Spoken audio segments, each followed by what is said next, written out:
So I'm not doing much in the garden these days. It's quite hot and I'm just kind of letting the garden be. I'm trying not to cut anything back too much. Like this is the trellis that we had here before we put in the wall. And I have all this dead.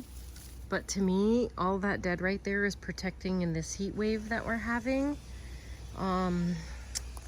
You can see a lot of stuff needs to be cleaned up. We're still all displaced because, you know, we put this in.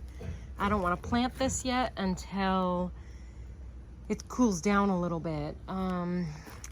The zinnias. The bed over here has just all the pots sitting in it, and I'm just watering that. And things are barely hanging on. I'm trying not to get in the habit of covering. I'm trying to get in the habit of doing the best for the plant so it survives through the heat waves. So, you know, I have some foliage here that needs to be cut back, but I'm not going to cut that back until it cools down a little bit. The artichoke still looks so beautiful. But the aisles are really tight now because the planters, so this whole area needs to be reworked. But it's the middle of the summer and hot as heck.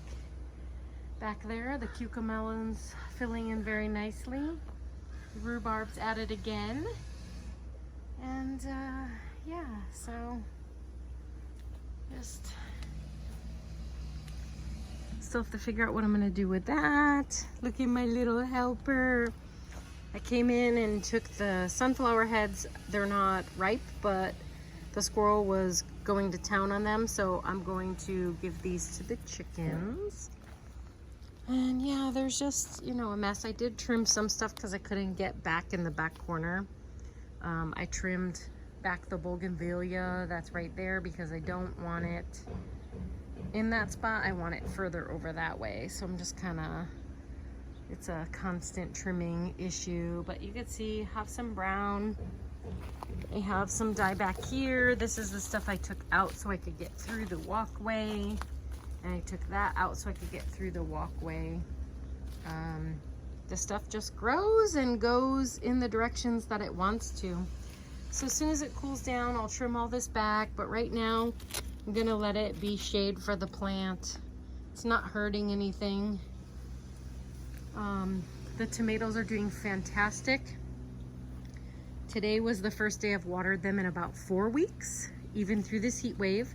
I have been watering the basil that's in front of it, but only the basil specifically. So testing out that I had really deep roots from when I planted them, and I was not watering them a lot. They are kind of jungly. They do need to be trimmed back again. But I have lots and lots of flowers. I'm not sure if I'm going to trim it, only because we're ending on the season here, coming up in about 60 so days. And so if I don't trim it back, I will get some fruit on these blooms. I'm afraid if I trim it back, what's on the plant right now will be its last crop. I just wanted to talk a little bit about this dinosaur kale. I am absolutely in love with this plant. Let me step back and show you. It just grows taller and taller. So you could see, literally see how much I've actually harvested off of this plant. And it's just truly amazing. So I plan on growing some more of these. They're beautiful, they get tall, and they just, for some reason, make me really happy. It's my first time ever growing it. I use this in my juice daily. Pretty much I've been using that one, but then I started trimming off these to encourage them to grow. As you can see back here, the green beans have seen better days. I am letting some of them dry. Ooh, I actually see a cucamelon up in there. Let's see if I can find it from way across here on the garden. Right, where's my hand? Where's my hand? Right in that area. Anyways, I'm letting the beans grow, the seed pods dry so I could collect the seeds. And the cucamelon wall is absolutely beautiful. Although I don't eat them as much as I thought I would. They're a nice little novelty thing. I don't know if I'll grow so many next year, but you could see we had started them right here. And it's going over here all the way up into the beans, and then it goes all the way over to the door. Pretty amazing if you think 5 little plants have done this. And whoa, tripping, ha! And they're just the cutest, sweetest little treats. Sweet little treats.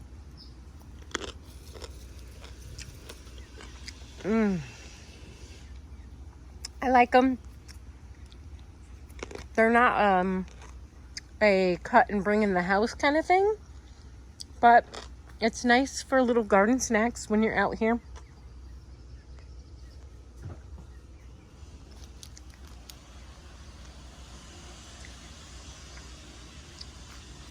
Anyways, that's a little tour where we're at. I'm not doing much because of the heat.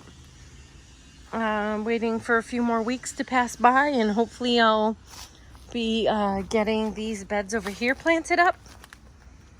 I have the Rubbermaid bins on top to kind of keep in some of the moisture. There were quite a few worms and stuff in here when I dumped the other bins, so I want to make sure I protect them so that I have a really good pot, because this is only filled to about here. I'm wishing I had filled it all the way, but with COVID and not having the money to go and get soil, I just figured we would do the best we had with what we have. And that's where we're at. So I hope you have a beautiful day. I'm working on figuring out what fall crops I'm going to plant. Although there's some more time to get some,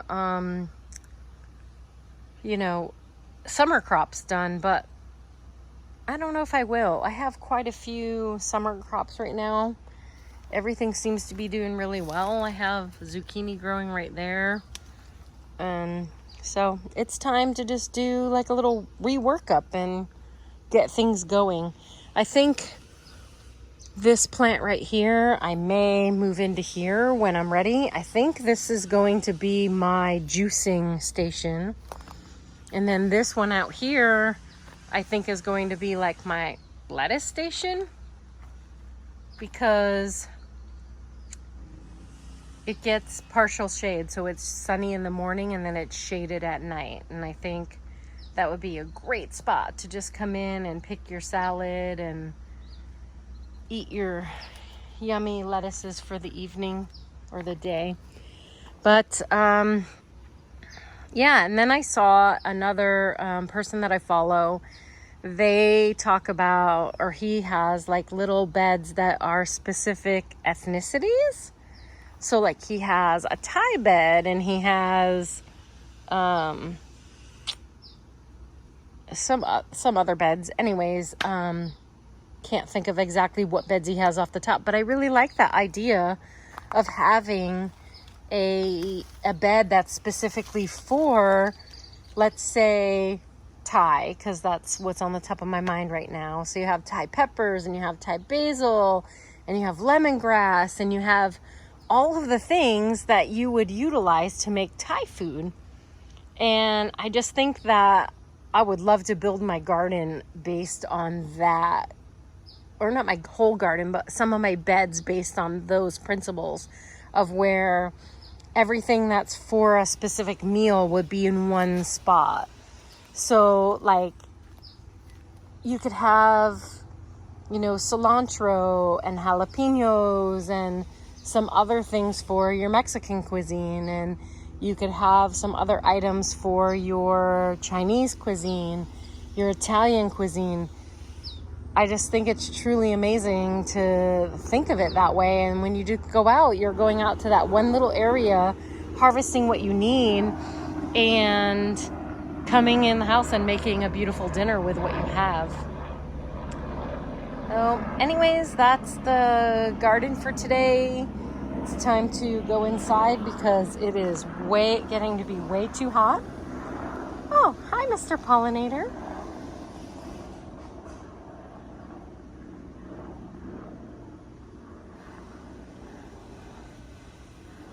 I hope you enjoyed the garden today.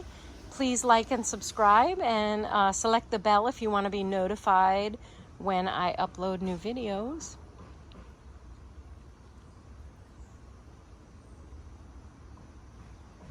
Have a beautiful and safe day.